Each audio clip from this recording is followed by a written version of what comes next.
ठीक, फिर उन्होंने बताया हुआ है कि हम लोग एक और भी एक अल्टरनेटिव मेथड भी कर सकते हैं कपलिंग के लिए कि एक हाई वो बॉन्ड या ठीक है, एक एक्सोथर्मिक प्रोसेस लिए और उसकी जो एनर्जी इसको जो रिलीज़ होती है उसको हम लोग यूटिलाइज़ करते हैं, ठीक है? और उसको इनकॉर्पोरेट करते हैं एंडोडर्मिक में, ठीक है? अब जो बायोलॉजिकल एडवांटेज है इस मैकेनिज़्म का वो ये है कि हाई पोटेंशियल एनर्जी, ठीक है? अनलाइक वन,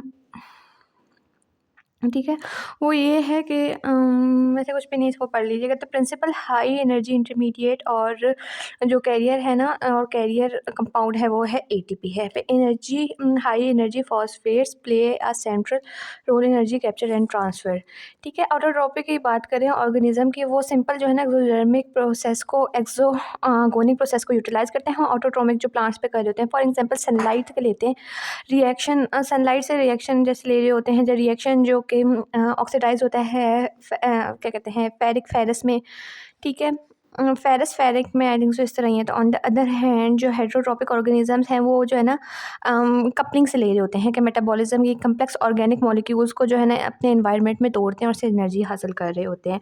इसमें जो है ना हेटेरोट्रॉपिक ऑर्गेनिज्म में एटीपी जो है वो सेंट्रल रोल अदा कर रहा होता है कि एनर्जी को ट्रांसफ़र कर रहा होता है। एटीपी न्यूक्लियोटाइड है जिसमें हमारे पास न्यूक्लियोसाइड एडिनोसिन होता है और एडेनिन जो है वो एडेनिन, ठीक है, न्यूक्लियोसाइड एडेनिन, जो एडेनिन है ना वो राइबो शुगर के साथ लिंक बना रहा होता है। उसके बाद साथ साथ 3 फॉस्फेट ग्रुप भी होते हैं, ठीक है। इस रिएक्शन में जो है ना ये as in its reaction in the cell it function as a magnesium complex की तरह जो है ना फंक्शन कर रहा होता है। MgH2 की तरह ये magnesium shown as magnesium complex की तरह, ठीक है। जो इंपॉर्टेंस है ना फॉस्फेट की इंटरमीडिएट मेटाबॉलिज्म में, वो हम लोग ने अगर देखे उसका रोल ऑफ एटीपी की देख रहे होते हैं तो वो उसकी इंपॉर्टेंस हम लोग एडीपी और एडिनोसाइल फॉस्फेट की तरह हम लोग उसमें ग्लाइकोलिसिस में देख रहे होते हैं। फिर है the intermediate value for the energy for the free energy of hydrolysis of ATP has important bioenergetic significance. जब standard free energy of hydrolysis of a number of biochemical,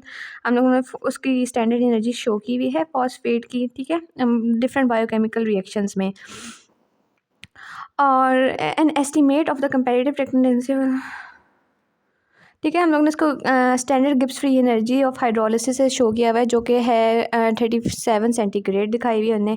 इसको जो है ना इस टर्म ग्रुप को जो है ना इसको हम लोग सबको बोलते हैं ग्रुप ट्रांसफ़र पोटेंशियल, इसे, ठीक है, इस सबको बोलते हैं ग्रुप ट्रांसफ़र, इसे पोटेंशियल बोल रहे होते हैं।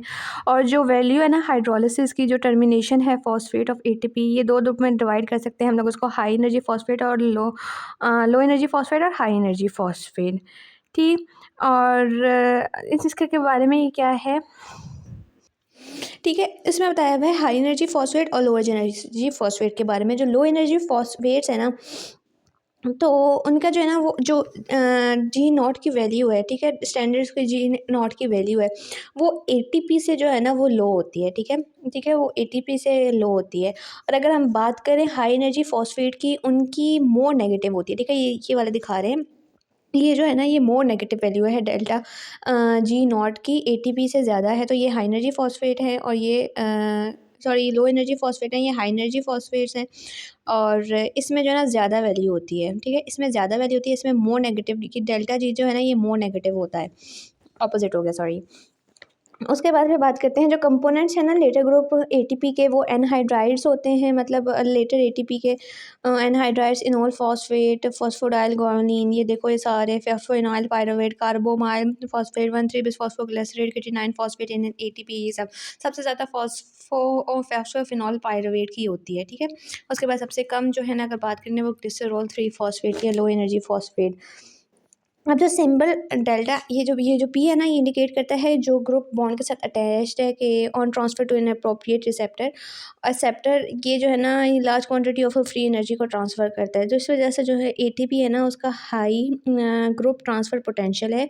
जबकि हम अगर फॉस्फेट की बात करें एडिनोसिन में, ठीक है, एडिनोसिन मोनोफॉस्फेट में अगर उसकी बात करें तो जो एएमपी है ना वो लो एनर्जी टाइप है, इसमें सिंस इसमें जो है ना नॉर्मल ईस्टर लिंकेज पाई जाती है, ठीक है। अगर अब हम एनर्जी रिएक्शंस की बात करें, एटीपी जो है ना एटीपी में कन्वर्ट होता है और इसमें इनऑर्गेनिक फॉस्फेट रिलीज़ होता है तो ज़्यादा एनर्जी रिलीज़ हो रही होती है, ठीक है। अब जो इंटरमीडिएट, ठीक है, बात करते हैं हम इंटरमीडिएट, ठीक है। अब जो इंटरमीडिएट पोजीशन है ना एटीपी की दरमियान वाली पोजीशन है, तो उसको जो है इंपॉर्टेंट रोल अदा कर रही थी एनर्जी ट्रांसफ़र में।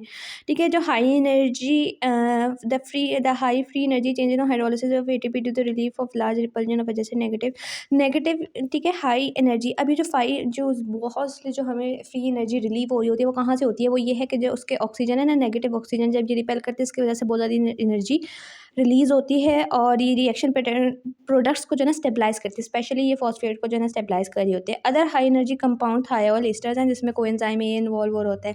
ये कैरियर प्रोटीन साइल कैरियर प्रोटीन होते हैं, अमाइनो एसिड ट्रांसफेरेसेस एसिडिनोसाइल, ये सारे जो है ना बाकी हाई एनर्जी की अगर बात करें। ठीक है। फिर आता है द फॉस्फेट रिलीज स्टेबलाइज। देखो ये है कि अब ये है the phosphate release stabilize by the formation of resonant hybrid in which 3 negative charge are shared between the 4 atom. जब फॉस्फेट रिलीज होता है ना उसके बाद जो है ना उसको हाइब्रिडाइज को हम लोग इस तरह करते हैं कि 4 जो है 4 ठीक है 3 नेगेटिव चार्जेस होते हैं ना, तो उससे 4 ऑक्सीजन एटम जो है ना उसे इससे न्यूट्रलाइज कर रहे होते हैं। फिर आता है ATP act as energy currency of the cell. Energy currency of the cell show कर रहा होता है। अब देखो ऊपर वाले पैराग्राफ में देखो हाई एनर्जी। अभी देखो हाई एनर्जी सारे ससिनाइल को phosphoenol pyruvate 1,3 bis phosphoglycerate oxidative phosphorylation सारे फॉस्फेट देते हैं। और एटीपी ये जो फॉस्फेट है ना ये एटीपी लेके जाते हैं। एटीपी जो है ना उसके बाद कैरियर है ना, तो उस फॉस्फेट को जो है डोनेट करता है लो एनर्जी फॉस्फेट में। उसके बाद ये जो फॉस्फेट है ना ये जाती है क्रिटिनाइन में, और क्रिटिनाइन फॉस्फेट बना रही होती है और इसको स्टोर कर देती है। अब ये जो स्टोर करते हैं ना प्रोडक्ट्स उन्हें हम लोग फॉस्फोजेंस बोलते हैं। ठीक है। अब ये क्रिटिनाइन जो है ना फॉस्फेट उसके बाद फिर क्रिटाइन में कन्वर्ट होती है, क्रिटिनाइन है सॉरी क्रिटाइन क्रेटीन। ठीक है। क्रेटीन फॉस्फेट उसके बाद वापस क्रेटीन में कन्वर्ट होती है और ये नॉन एंजाइमेटिक रिएक्शन है। एटीपी की बात करें तो एटीपी के 3 मेजर सोर्सेज हैं फॉस्फेट के जो कि एनर्जी कैप्चर में रोल अदा कर रहे होते हैं। एक है ऑक्सीडेटिव फॉस्फोराइलेशन।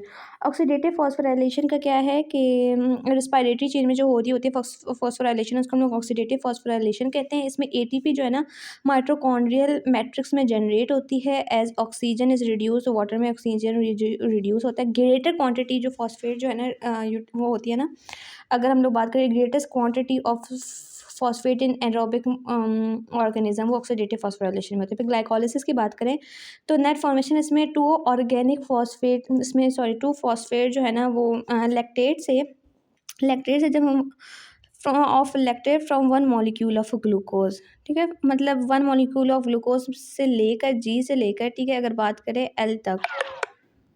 ठीक है। उधर से तब उसको ना 2 एटीपी जनरेट हो रहे होते हैं और वो उसमें होते हैं फॉस्फोग्लिसराइड काइनेज में होते हैं, पायरुवेट काइनेज में हो रहे होते हैं रिस्पेक्टिवली।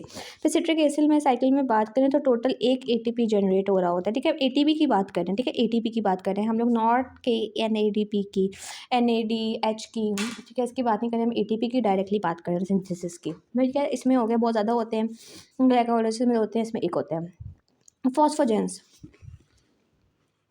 ठीक है। Phosphagen act as a storage form of. अब ये जो ऑक्सीडेटिव फॉस्फोराइलेशन ये भी माइटोकॉन्ड्रिया में होता है। ठीक है। फॉस्फोजेंस की बात करते हैं तो as a storage form of growth transfer potential में देखा जिस तरह क्रिटिनाइन फॉस्फेट है ना ये कहाँ जाता है, ये vertebrae skeleton muscle heart spermatozoa brain में इन सब में पाया जाता है। ठीक है। और आर्जिनिन फॉस्फेट है जो इनवर्टिब्रे मसल में होता है। ठीक है। अब जब एटीपी जो है ना उसे यूटिलाइज किया जाता है as a source of energy for muscle contraction, तो फॉस्फोजन उसकी कंसनट्रेशन मतलब स्टोर कर रहे होते हैं। ATP can not be store so it is ATP can not be store so it is not a phosphagen. सिर्फ फॉस्फेट को हम लोग स्टोर कर रहे होते हैं, नॉट एटीपी। अब देखो ठीक है इसका ये याद रखना ऑक्सीडेटिव फॉस्फोराइलेशन का कि एटीपी सबसे ज़्यादा इसमें जनरेट होते हैं, लेकिन इसकी बात ये है कि primary source I don't know what is the primary source of ATP. ठीक है। उसमें आप कह सकते हैं ग्लाइकोलाइसिस या ये। ठीक है। यहाँ पर आते हैं transfer of high energy phosphate between ATP and creatine का बता दिए हमने। जो अपोजिट रिएक्शन है ना वो एंजाइम के साथ नहीं होता है। ठीक है। नॉन एंजाइमेटिक है। फिर ATP allows the coupling of thermodynamically unfavourable reaction to favourable ones. ठीक है। इसमें बताया हुआ ग्लूकोज का फॉस्फेट रिएक्ट करता है ग्लूकोज 6 फॉस्फेट में करता है और इसमें पॉजिटिव का मतलब ये है कि इसमें एनर्जी जो है ना वो रिक्वायर्ड हो रही होती है। हाईली एंडोडर्मिक है, can not proceed in the physiological condition in order to place इसे जो है ना दूसरे के साथ कपल किया जाए। और उसमें कपल रिएक्शन में देखो एक फर्स्ट वाला रिएक्शन है तो उसमें सेकंड वाले कपल हम लोग करते हैं कि एटीपी को हम लोग तोड़ते हैं जिसकी वजह से जो है ना एक्सोजर्मिक मतलब एक्सोजर्मिक के साथ एक्सोगोनिक के साथ एंडोडर्मिक एंडोगोनिक जो है ना वो रिएक्शन कपल किया गया है। फिर एडेनिलाइन साइक्लेज मायोकाइनेज कहते हैं, वो एडेनिलाइन न्यूक्लियोटाइड्स को कन्वर्ट कर रहा होता है। ठीक है, ये एटीपी को एएमपी के में एटीपी और एएमपी दोनों कन्वर्ट होते हैं, उसके बाद फिर 2 एडीपी में कन्वर्ट होते हैं with the help of adenylyl kinase, जिसे हम लोग मायोकाइनेज भी कहते हैं। अब एडेनिलाइल काइनेज क्या क्या कर रहा होता है, ये जो होमोस्टेसिस है ना इसके सेल में, इसकी एनर्जी को ना एक तो ये कि ये मेंटेन कर रहा होता है। ठीक है, दूसरी बात करें हम लोग ग्रुप ट्रांसफ़र पोटेंशियल की बात करें, तो जो एटीपी में जो ग्रुप ट्रांसफ़र है ना पोटेंशियल है, वो एटीपी के सिंथेसिस करने में यूज़ होता है। पे एएमपी हम लोग बनाते हैं, जिसमें एएमपी हम लोग में उसको एटीपी चाहिए होता है और वो वापस में रीफॉस्फोराइलेट होता है एडीपी में, form as a consequence of activating reaction involving ATP to rephosphorylated to ATP. ठीक है, एएमपी जो है ना वो अपनी concentration to AMP to increase in concentration when ATP become depleted. ठीक है, हम लोग एडेनिलाइन काइनेज का क्या क्या फंक्शन है कि एक तो ये है कि ये एएमपी को जो है ना अपनी उसकी कंसंट्रेशन इंक्रीज करता है, जब एटीपी नहीं होता तो एएमपी की कंसंट्रेशन को इंक्रीज कर रहा होता है, और ये एलेस्टोरिक सिग्नल एक्ट कर रहा होता है कि भाई हमारे पास हाँ कैटालिटिक तो ताकि वो कैटाबॉलिक रिएक्शंस को इंक्रीज़ करें और ज़्यादा जो है ना वो एटीपी बनाए। तो इस वजह से एक तो ये होता है कि एडेनिलाइल काइनेज चाहिए होता है कि न्यूक्लियोटाइड में कन्वर्ट हो सके, मतलब एक और न्यूक्लियोटाइड बना सके ताकि वो एज ए रेगुलेटर काम कर सके।